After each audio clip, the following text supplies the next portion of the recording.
Salut à toutes et à tous et bienvenue dans un monde de bulles, la seule émission intergalactique entièrement dédiée, dévouée, consacrée au 9e art, à la bande dessinée, à l'ensemble des univers graphiques. Messieurs, dames, nous sommes ici dans un lieu de perdition, un lieu tenu secret par les hautes autorités belges, quelles que soient les autorités, flamandes ou francophones. Nous sommes ici chez Nyx, vous le savez, l'auteur de Kinky et Cozy, mais aussi d'un personnage, un cow-boy un peu particulier, Billy Bob.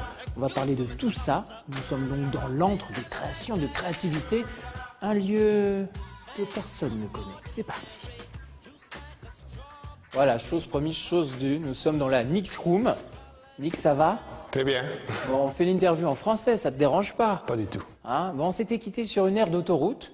D'ailleurs, on revoit les images entre Superman et puis Nyx, un peu plus jeune à l'époque, mais tu avais déjà ses cheveux grisonnants. Allez, minimum. Kinky et Cozy, comment ça va?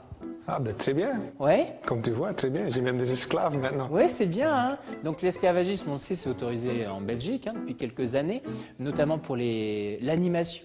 Donc Kinky et Cozy prennent encore plus vie que ce que tu leur avais donné sur le papier. Ah ben ça change quand même, oui, par rapport au papier. Il y a quand même plusieurs dimensions qui sont ajoutées. Donc voilà, j'ai en fait la chance de pouvoir faire 500 épisodes de Kinky et Cozy en animation. Et ça reste toujours aussi crétin et débile. Ces 500 épisodes qui sont tirés de ce que tu avais déjà créé ou tu fais de la création supplémentaire? Supplémentaire, en fait. Oui, on a même installé une petite équipe de scénaristes qui étaient à moitié français et qui sont hébergés ici pendant plusieurs semaines. On les a obligés d'écrire plein de bonnes blagues. C'est l'auberge flamande. Avant de les laisser partir. D'accord. Alors, on sait qu'on retrouve Kinky Cozy, mais tu as créé d'autres personnages annexes, justement, parce que 500 épisodes, c'est quand même beaucoup. Oui, c'est beaucoup. Donc, du coup, oui, on est parti sur une base un tout petit peu plus structurée quand même. C'est-à-dire, maintenant, il y a une maison de Kinky et Cozy et les pièces, on sait où ils se trouvent. Donc, les portes ne changent pas de mur de case à case ou de strip à strip. C'est un vrai métier différent, Nyx, la bande dessinée et l'animation. Ben, surtout, en fait, dans le genre d'humour, il y a pas mal de différences parce qu'en BD, il y a le lecteur qui choisit son propre rythme de lecture et en audiovisuel, ce n'est pas le cas. C'est le réalisateur qui le choisit. Donc là, c'est une première différence assez importante. Et la deuxième différence assez importante, c'est le fait que sur papier, on peut terminer sur une image sans texte. Ça peut être assez fort en fait. Et en dessin animé, c'est exclu. Ça tombe à plat. C'est plus rien. What you're doing is very brave. Thanks, Doctor. We have to do it, Granddaddy. I know, but I don't want to. It's too soon. Let me have a little more time.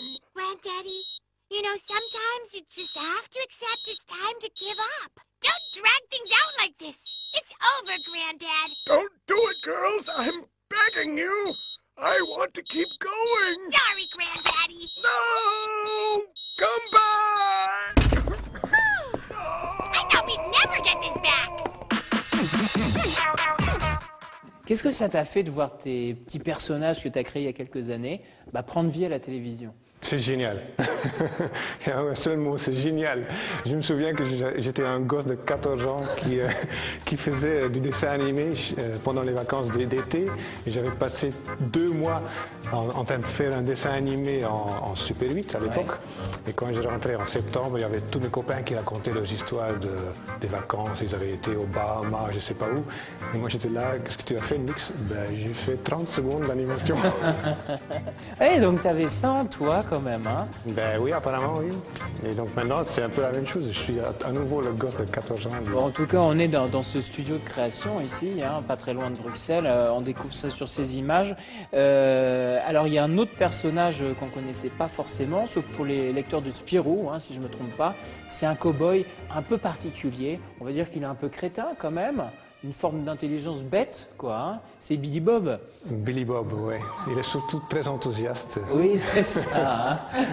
J'apprécie ça beaucoup dans les gens. Il a envie de vivre le Far West d'une façon différente qu'on pouvait l'imaginer. D'où il est né, Billy Bob? Ben, Billy Bob, en fait, il est né sur commande, comme beaucoup de dessins de presse. Il est né parce qu'il y avait un magazine de jeunesse qui voulait une illustration à côté d'une série d'articles sur apprendre à étudier. Et en fait, c'est un cow-boy qui apprend à tuer des Indiens à base d'un livre, ce qui est déjà, enfin, a priori, une chose perdue. Et en plus, c'est un cow-boy qui réfléchit beaucoup trop. Ouais. Il n'est pas très zen. Voilà, Ni pas Tao. réfléchir. Hein. C'est une époque où il fallait pas forcément non, en réfléchir. étant cow-boy, t'as intérêt à pas du tout réfléchir. Il prend son temps, quoi. Il réfléchit. Qu'est-ce que je vais faire? Il est souvent déjà trop tard. Billy Bob, donc au requin marteau, il y a un très beau bouquin qui sort.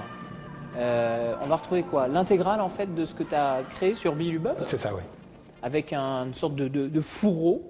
Hein. C'est quoi? C'est le bison qui l'a tué, couleur jaune. C'est un album qui est doux comme une caresse. Et c'est surtout une réponse à l'iPod, ou l'iPad plutôt.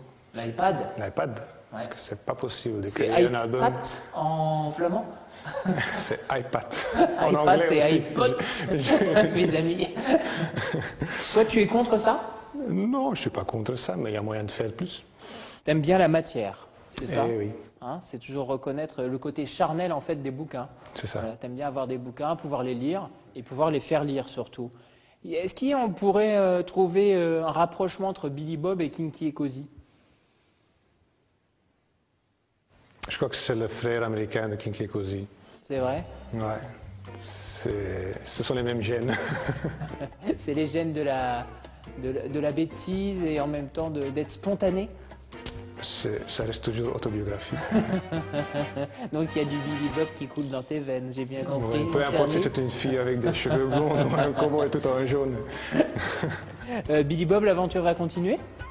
Oui, Continue bien à sûr, parce écrire, qu'il etc. maintenant, depuis des années, il est publié dans Spirou, donc je continue à dessiner Billy Bob. Billy Bob, Kinky et Cozy, est-ce que tu as d'autres idées de personnages entre guillemets absurdes comme ça?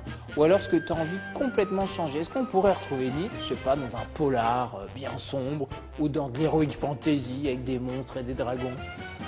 Ben, en ce moment, je fais du scénario pour un livre qui sera une autobiographie d'un dessinateur très connu et très charmant qui s'appelle Johan de Moor, Que tu connais très bien. ouais, Hein? que je connais très bien. Voilà, parce que tu l'as connu quand tu étais jeune dessinateur, Ouais. hein, jeune créateur, voilà. Mais ça changera quand même un peu le spectre des histoires que... Faire moins de blagues en fait, dans l'absolu. Écoute, je m'y échappe pas, hein. Je vais être honnête. C'est un défaut. Mais il y aura quand même autre chose aussi. Parce que bon, une vie, c'est pas toujours la rigolade. Oui, non, mais tu as raison. De temps en temps, il faut être un tout petit peu sérieux. En tout cas, on te retrouve Kinky et Cozy On essaye. à la télévision. Hein, c'est aux éditions du Lombard, hein, si vous ne connaissez pas, la bande dessinée. Et puis Billy Bob, c'est chez nos amis des Requins Marteaux. Voilà, hein, très bel album avec un fourreau jaune. Voilà, superbe objet de collection, on peut le dire. Merci Nix de nous avoir accueillis avec chez plaisir. toi. On va continuer chez les Belges, chez Andreas. Alors on n'est pas allé chez lui, il est venu à Paris, il a raison de temps en temps. On l'a rencontré pour 2 sorties, l'intégrale Rorke et la nouveauté Capricorne. Corne, hein, j'arrive à le dire, Capricorne, rencontre avec un auteur qui se fait assez rare dans les médias. C'est parti.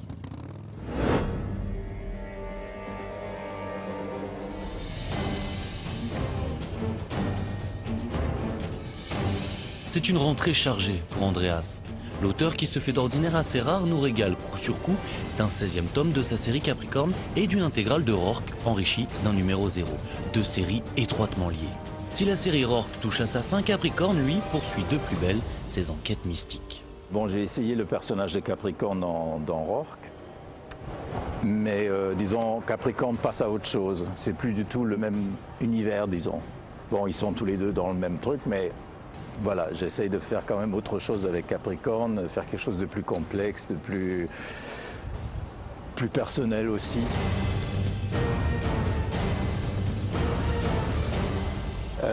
Rorke, c'était plus un apprentissage par rapport à la bande dessinée et à mes débuts. que Capricorne, bon là j'essaye d'aller plus loin dans la bande dessinée et de chercher un peu plus en avant. Disons ce que j'ai fait inconsciemment dans Rorke, je le fais consciemment dans Capricorne, on peut le dire comme ça. Capricorne, le détective astrologue, a depuis 1997 sa propre série. Une série où Andreas s'illustre par ses prouesses narratives. Un tome 13 intégralement constitué de cases horizontales, un tome 12 sans texte et sans couverture. Le tome 16 se veut lui aussi audacieux, composé uniquement de gros plans. À chaque fois, Andreas rivalise d'ingéniosité pour coller au scénario. Un scénario à tiroir d'ailleurs où le lecteur se doit de maîtriser un minimum la mythologie de la série pour en apprécier tous les rebondissements. Je l'ai commencé un peu comme une série d'aventures, tout simplement. Et puis, bon, tout doucement, ça avance, ça tourne plus autour du personnage, etc. Enfin, c'est en fait la même évolution que dans Rorke. Au début, c'était juste des petites histoires. Et finalement, c'est devenu un truc plus compliqué. Et dans Capricorne, bon, je l'ai prévu comme ça, dès le départ.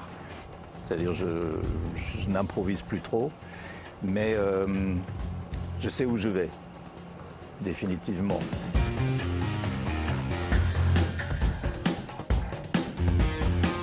On ne peut pas planifier une série sur 20 ans quasiment sans qu'il y ait de nouvelles idées qui viennent s'ajouter, etc. Donc j'ai toujours laissé cette liberté-là aussi dans la série. Donc je sais le fil rouge, mais ce qui se passe autour, bon là je peux effectivement improviser ou disons essayer de nouvelles choses, etc. quoi. Mais ça revient toujours au fil conducteur.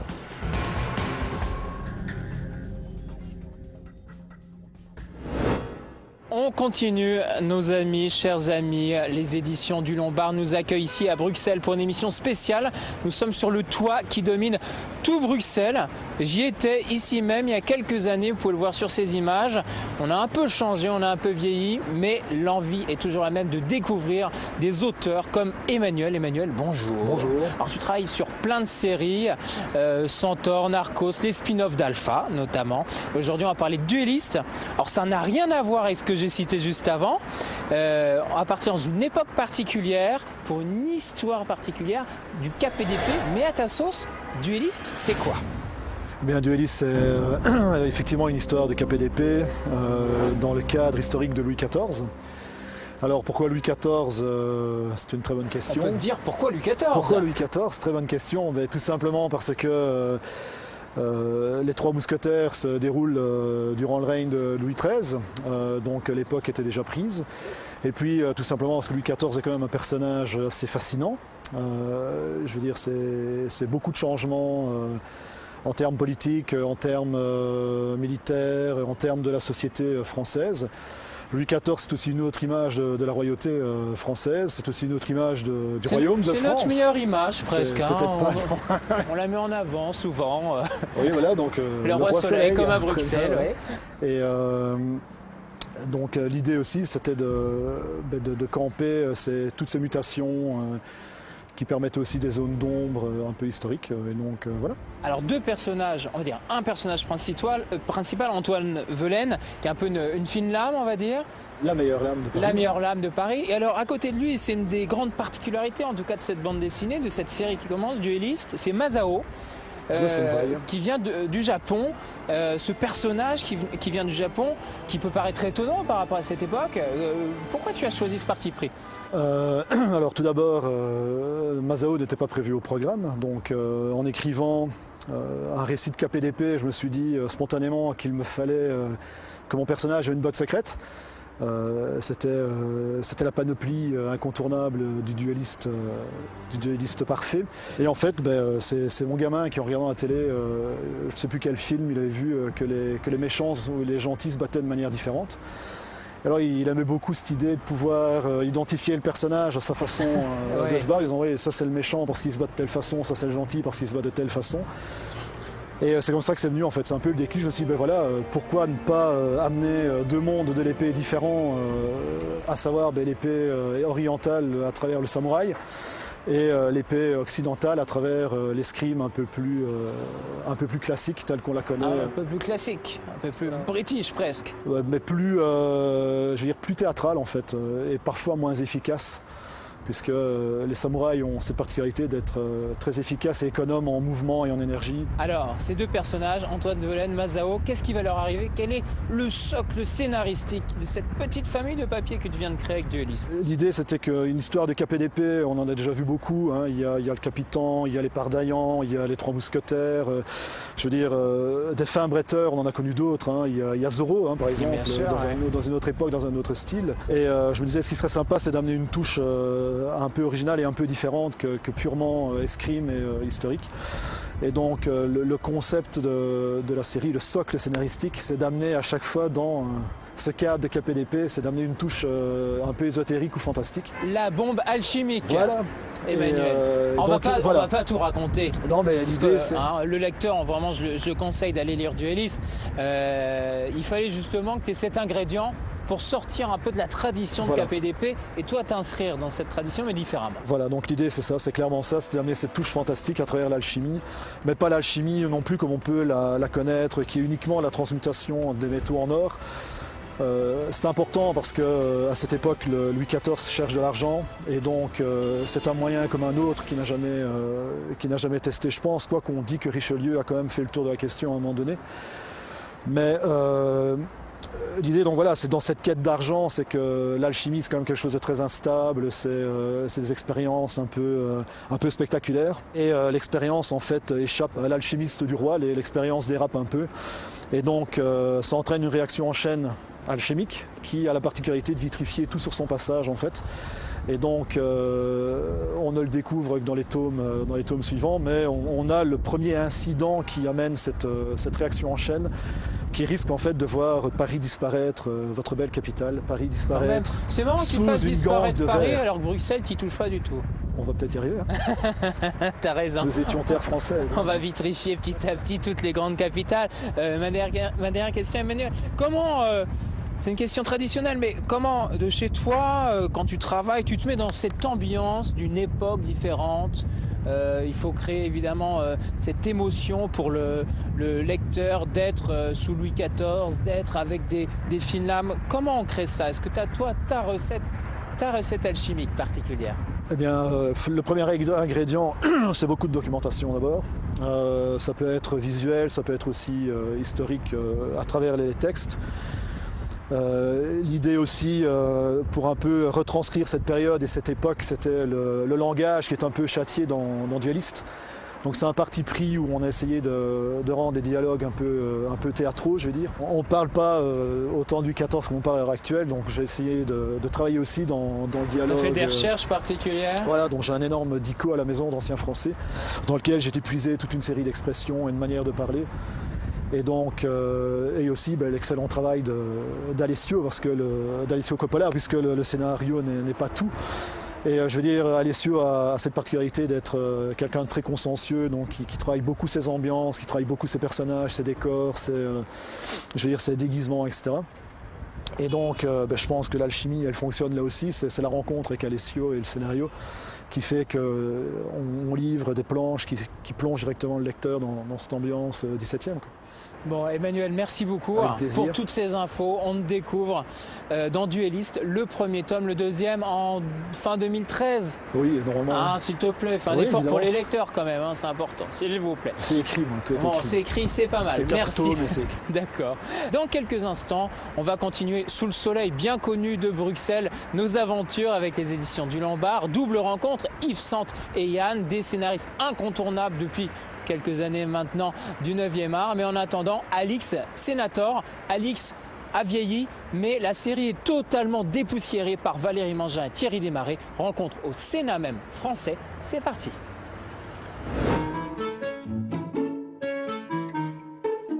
Alors que la tendance tend plutôt à rajeunir les icônes du 9e art, Alix, lui, fait le chemin inverse. Le jeune et intrépide Gaulois né dans les pages du journal de Tintin en 1948 a grandi pour devenir sénateur romain. Si le personnage, créé par Jacques Martin, prend un coup de vieux, la série, elle, prend un nouveau souffle, se dote d'une nouvelle équipe créative et d'une nouvelle identité graphique, tout cela sans rien renier du passé. J'ai toujours eu devant moi le dessin de Jacques Martin, donc je me suis vraiment inspiré de l'Alix original pour pouvoir créer le nouvel Alix. C'est vrai que c'est un personnage qui est assez particulier, pas très facile à dessiner, donc j'ai donc repris ces traits que j'ai vieillis. Si vraiment je l'avais dessiné en le créant intégralement, je pense que je me serais trop éloigné de l'original et on ne l'aurait plus du tout reconnu. Sauf quand on vieillit un personnage comme celui-ci, c'est très facile de s'en écarter. Donc la ressemblance devait quand même être assez évidente. Les temps aussi ont changé. La République romaine a fait place à l'Empire, Alix a pris de la bouteille autant que du galon et est devenu le confident de l'empereur Auguste. Et c'est justement ce dernier qui le charge d'une nouvelle enquête lorsque plusieurs dignitaires romains sont mystérieusement assassinés. L'occasion de plonger dans la Rome du 1er siècle avant notre ère. J'ai voulu surtout restituer Alix dans son époque, montrer la naissance de l'Empire romain, le passage de la République à un pouvoir extrêmement autoritaire, et montrer un peu comment un héros qui passe un peu pour un boy scout peut s'en tirer au milieu de tout ça. Qu'est-ce qu'il a vieilli? Est-ce qu'il va rester autant boy scout? Est-ce qu'il va rester loyal à l'empereur? Est-ce qu'il a commencé à se poser des questions? Je crois qu'Alix, voyant son ami Auguste prendre un pouvoir de plus en plus autoritaire et de plus en plus dictatorial, en s'appuyant sur la religion, sur le Sénat, sur toutes les institutions romaines et en les détournant à son profit, peut légitimement être inquiet. Alix Senator s'apparente davantage à un spin-off de la série principale créée par Jacques Martin. L'intrigue utilise des éléments scénaristiques déjà présents dans, par exemple, Le Tombeau étrusque, paru en 1968. Les inconditionnels s'y retrouveront donc, et si Alix Senator a réveillé votre nostalgie, rassurez-vous, le prochain tome des aventures du jeune Alix, l'ombre de Sarapis, sortira pour la fin de l'année aux éditions Casterman.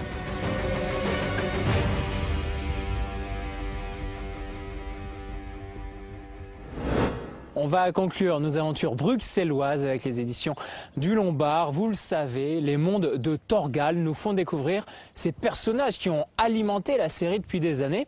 On va découvrir qui ils sont, comment ils sont, notamment Chris de Valnor, à travers Yves Sante, et Louve à travers Yann. Messieurs, ça va bien?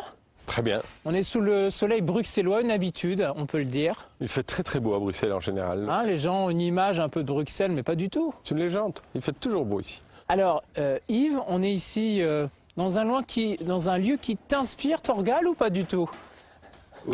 Pas vraiment, hein, ce ne sont pas les grands noms. Bon, il y a des barbares, il y a des barbares. Il y a des barbares, Ouais. il y a des sapins. Le forgeron est à côté. Le forgeron, pas loin. Hein. Mais à part ça, non, c'est quand même beaucoup plus civilisé que les mondes de Torgal. Enfin, on va dire que c'est plus civilisé. Je t'avais rencontré pour le premier tome de ces... comment on appelle ça dans le jargon? C'est pas un spin-off, hein, c'est des séries parallèles, on va dire. Une série parallèle est le terme véritablement approprié puisqu'elle se passe en simultanéité avec la série principale. C'est plutôt un viking-off. Un viking-off, c'est pas mal. Yann a toujours le bon mot. Hein. J'imagine que c'est difficile d'être en parallèle en même temps, c'est-à-dire d'être créateur en même temps que les autres créateurs. Vous vous mettez tous d'accord? Comment ça se passe? Mais c'est une question de paradigme. Hein. Tout ça, on a bien défini le paradigme au départ et ensuite plus de problème. Mais le paradigme est essentiel finalement dans cette histoire. Il est fluctuant mais essentiel. Et on le partage à deux, réciproquement, mais avec une sincérité émouvante. Je sens qu'il y a une forte réminiscence de votre enfance dans cette famille de papier que vous créez au quotidien. Ah bah, Torgal, c'est notre enfance par définition. La série est née en 76, donc ça fait quand même pas mal de temps. On a grandi avec, en tout cas ce qui nous concerne, et c'est toujours un plaisir, une fois adulte, de pouvoir prolonger les rêves d'enfant, quoi. Yann, est-ce que de temps en temps tu es bloqué justement dans l'écriture de ton Torgal, on va dire de Louvre, en disant c'est vrai que dans la série parallèle il se passe ça, le personnage chante comme ça, donc je peux pas aller trop loin finalement dans ce que j'aimerais écrire? Pas du tout, parce que c'était la première condition que moi j'avais posée, si on peut dire, quand on m'a proposé de collaborer au monde de Torgal, qui est quand même enthousiasmant, c'était de pouvoir faire le Torgal que j'avais envie de faire, étant donné bien sûr que j'avais assimilé tous les Torgal précédents et que ça ne s'éloignerait pas de l'ensemble de la série, des codes, etc. Donc non, je ne suis pas bloqué, au contraire. Mais Louve, à la base, c'est un personnage que tu affectionnais particulièrement, ou c'est un personnage que tu as redécouvert? Je l'ai redécouvert, il faut être franc, hein, mais dès que j'ai commencé à m'y intéresser, je suis tombé sous le charme de ce petit personnage de petite gamine. Alors Yves, Chris de Valnor, c'est le 3e tome déjà. Qu'est-ce qui a changé par rapport au premier? Est-ce que tu te sens plus libre aujourd'hui? Est-ce que tu t'appropries encore plus le personnage? Mais disons que les 2 premiers tomes servaient principalement à réhabiliter la mauvaise en tant qu'héroïne, donc en expliquant son passé douloureux, difficile, ce qui ne justifie en rien ses actes, mais c'était destiné à expliquer pour qu'on puisse y croire comme héroïne. Donc maintenant, elle est vraiment héroïne, et évidemment, dès qu'elle peut, elle retrouve ses travers, on va dire, et elle reprend sa carrière d'arriviste opportuniste, et elle redémarre une vie typiquement en crise de valnorienne. C'est parfois compliqué pour toi de te dire justement, c'est ce que je disais à Yann, je peux pas aller forcément où je veux avec ce personnage que je commence à vraiment m'approprier parce que y a un socle qui existe, hein, il y a beaucoup d'albums et donc je peux pas aller n'importe où, il faut que je respecte justement cette parallélité dont tu parlais, ce parallélisme dont tu parlais au début. Mais je crois que pour Yann comme pour moi, je veux dire, quand on fait une reprise, il y a des contraintes, mais les contraintes font partie de la stimulation ou du plaisir aussi. Moi, les contraintes ne me gênent pas, c'est plutôt un stimulus. On va voir comment on peut faire quelque chose de fort, d'intéressant, tout en respectant ces codes de base qui a déjà été instauré par Jean Van Damme. Et pour moi, ça fait partie du plaisir. C'est comme un jeu d'échecs. Il faut trouver la bonne solution pour arriver à son objectif. Moi je dirais que pour répondre à ça, on ne peut accepter ce genre de choses que si on travaille sur une série qu'on a aimée. Parce que sinon c'est un travail de commande et on le fait sans âme. Mais à partir du moment où on plonge dans une série qu'on a adorée, on se remet en tant que lecteur avec le savoir-faire de scénariste, mais on redevient des lecteurs. On n'a pas envie de s'éloigner du cadre de ce qu'on a aimé. Moi, je me souviens de quelque chose qui m'a frappé en discutant avec Grégor, c'est que le mot-clé pour lui c'était transmettre une émotion. Et c'est vrai qu'un dialogue creux d'aventure simplement pour expliquer que le barbare est parti là-bas et qu'on va le coincer en le contournant avec le drakkar à gauche n'est pas intéressant. Ce qui compte, c'est transmettre une émotion. C'est vraiment chaque page doit susciter une espèce d'empathie avec le lecteur pour le personnage, que ce soit Louve, Aricia, Chris, Torgal et tous les autres, quoi. Et ça, c'est un challenge assez excitant. La série Torgal, c'est la seule série que je connaisse où il y a c'est une saga familiale, une saga d'aventure, avec de l'heroic fantasy, de la science-fiction, du surnaturel. Il y a de tout là-dedans, quoi. Et ça reste cohérent. Ça part pas dans tous les sens, il y a une osmose. Messieurs, merci beaucoup. Yves, Chris de Valnor, tome 3 et le tome 4 est en route, c'est bien ça. Il est en route, c'est pour la fin de l'année prochaine. Et ben voilà, et Louvre, tome 3, pareil Yann. Il est fini. Bon, et il sortira en 2013, quoi. Hein, en principe, oui. On attend ça avec beaucoup d'impatience. Merci à vous deux. C'est la fin de cette aventure bruxelloise avec les éditions du Lombard. Toutes les infos, vous les connaissez. Facebook, ma page perso et celle de l'émission. Et puis tous les jeudis matins, ma chronique coup de cœur dans le quotidien Métro. Ciao et à bientôt pour d'autres aventures. Voilà, c'est fini. On a tant ressassé les mêmes théories. On a tellement tiré chacun de notre côté que voilà, c'est fini. Trouve un autre rocher, petite huître perlée. Ne laisse pas trop couler de temps sous ton petit nez, car c'est fini.